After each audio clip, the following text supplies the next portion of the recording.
Yeah. Boom. Number 10. Boom. Big 1-0. It's Ah! 10-10. Little Sinister Sunday for you. 10. Slate 10. I'm talking Sinister today. Uh, uh, Sinister, my man. I remember seeing this in theaters. Yeah. It was a very distinct experience for me because it came out, I believe, the same weekend of my senior homecoming. Yeah. So if Priyanka is tuning in, Priyanka and I believe, went to homecoming that year together, and we got all dressed up and stuff, and took pictures. We went out to eat, and then we never went to the dance. We went and saw Sinister, just dressed to the nines. Um, and I don't remember when it was. Somebody brought, or I was on, I think, Dash's podcast. I think I was on Shorts and Hoodies, and we were talking horror movies, and the conversation of what is the scariest movie you've ever watched came up, and I had to think on it. I had to think on it. I'm like, what is a movie that I consider to be like genuinely just like terrifying? And Sinister. the one movie that has consistently been scary, I think, is Sinister. Like it's still as scary to me now as it was the first time I saw it. Maybe not quite as scary as the first time I saw it, but the home videos, dude, in this movie, there's just something in the way they're done that it's just, oh man, with I'll the give you soundtrack that. and everything, it The just home really gets videos, under your that's because skin. that's what I was gonna say. Was like, okay, so like the only creepy parts in this whole movie to me could be considered the home videos. Other than that, this movie is just like, yeah. When I remember the first time I saw it, just being like, well, those home videos were creepy as fuck. Like, let's expand on those a lot more. But like the rest of it, just I don't know. It's good. Yeah, It's Ethan Hawke. yeah. I was You gonna say can't, Ethan Hawke is really good in this. hey, you can't Yeah, hate on that. He's a convincing guy, but he's kind of a douche. He kind of lies to his family. yeah, yeah. He's definitely one of those characters that you're like, my man, you did this. You got yourself into this situation. Through and through. Um, I like the whole deputy so and so thing. I enjoy that character a lot. I know that actor. I can't think of his name. Was in It Chapter 2 as one of the adult loser club kids. Um, the director Scott Derrickson has done several horror movies. I believe he actually has another horror movie coming out at the beginning of next year, also with Ethan Hawke, called The Black Phone, based off of a short story by Stephen King's son. So that looks like it could be pretty decent. But he also directed Doctor Strange.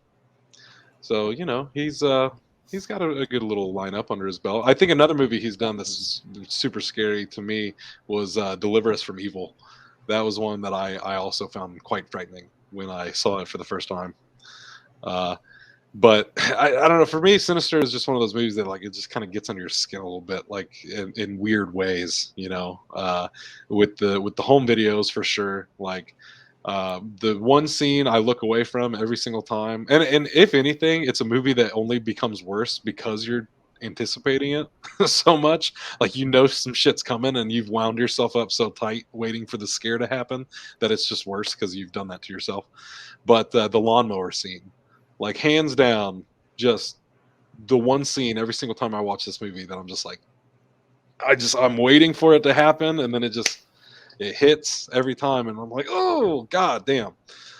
Uh, and then as somebody who spends most of my week editing videos, just having the Bagul in the background, just like moving his head on the screen and shit like that. I'm just like, I remember I was editing something for summer camp, and I got to thinking about this movie, and I'm like, dude, I'd shit a brick right now if Tony's face just like moved.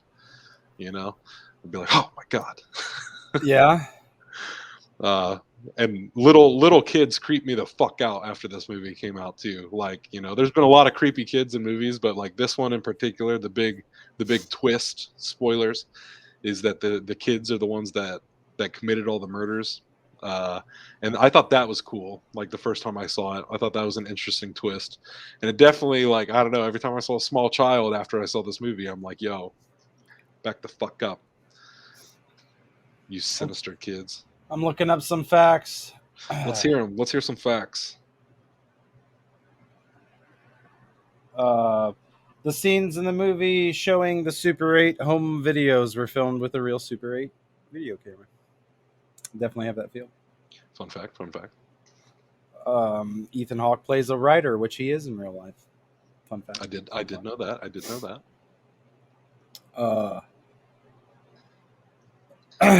The snake that is seen in the movie is a king snake.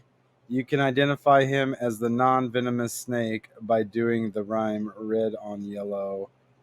I don't know what the rest of this says. Like it's weird. It won't let me see. Red on yellow, dangerous fellow. Red on black, friend of Jack. There you go. So you can always tell if a snake is venomous or not. That's more a survival tip. Yeah. Red on yellow, dangerous fellow. Black on red, red on black, friend of Jack. There you go. The sheriff in the film is played by Fred Thompson. He is also a former Republican senator from Tennessee. Thompson has also sought the GOP nomination for president. This one trails off as well, but I can't see it. These aren't very sinister facts. They're not. Said the writer for the movie got the idea for the script after a nightmare he had after watching The Ring. Yeah, that'll do it. That'll do it. These two look like they could be cool, but I can't. Again, I can't. Whoever owns this website, you head over to chaseandshep.com and check it out, buddy, because that's how a website is done. Okay, hold on. This one trails off so far. These ones trail off so far. Okay, so apparently it took them a long time to find the movie soundtrack. I'm not going to read all that, but the pool party in '66 was hard to film. Oh yeah. They were tied to lawn chairs, pulled underwater in reality, and the filmmakers had to be extremely careful that nobody was harmed while filming the scene took place. That's it. Right. And they made a sequel, but we don't need to talk about it. I never even watched the sequel because I'm like, there's just not a chance in hell that it's any good. None of these facts are that good. So don't go to moviefactsandtrivia.com if you're looking for some new movie facts and trivia. No, I usually go IMDb myself. I didn't know IMDb. Here's one for you. Here's one that you're gonna like.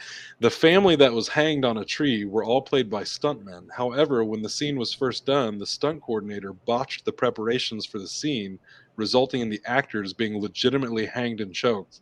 Fortunately, they survived, and the coordinator was fired soon after. Now that's a sinister fact right there. Apparently so. Sinister. How sinister? Yeah, I don't know. Definitely, obviously the big standout of these movies is the Super 8 stuff. And for me, it's also the soundtrack in this movie. Like the score, especially in the Super 8 movies, like it's just really creepy music, man. And there's even a one artist whose song they use in there where it's like these kids are like counting and stuff. And it's a song by this band called Boards of Canada, which we also used a Boards of Canada song in episode 3. So inspired by this movie. That's why I used it, because they definitely just have those creepy vibes, man. Creepy background vibes for sure. And I don't know. I think the whole concept of Bagul is freaky, man. I just this thing that lives in images and shit like that. Like I don't know. I think it's a cool concept. I thought it was cool when the reveal was the kids and shit like that, and Deputy so-and-so trying to get a hold of him. That's just another one of those things where it's like, Ethan Hawke, quit being such a dickhead in this movie.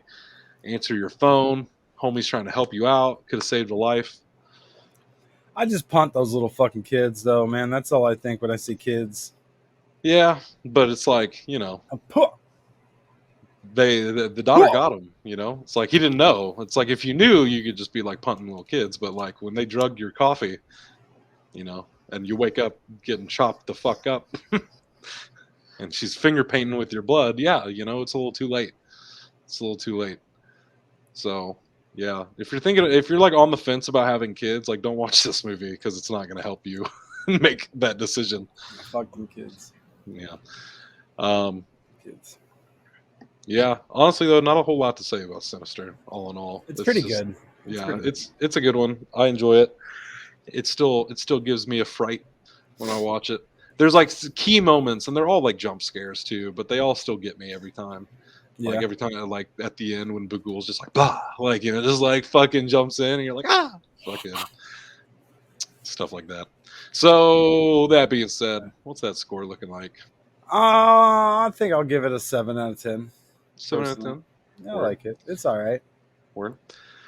I'm gonna go 8 out of 10 on this one. It's a favorite of mine. Like I said, the fear factor holds up for me, so I'll give it an 8 out of 10. It's no perfect film by any means, uh, but yeah, 8 out of 10. Sinister, you like that? Simple Sunday. Ooh, Spooky. How spooky. how spooky. Well, that'll do it. I guess. Slay 10, you know the drill. ChaseTheShep.com. Like, subscribe. We're going to be here every single day.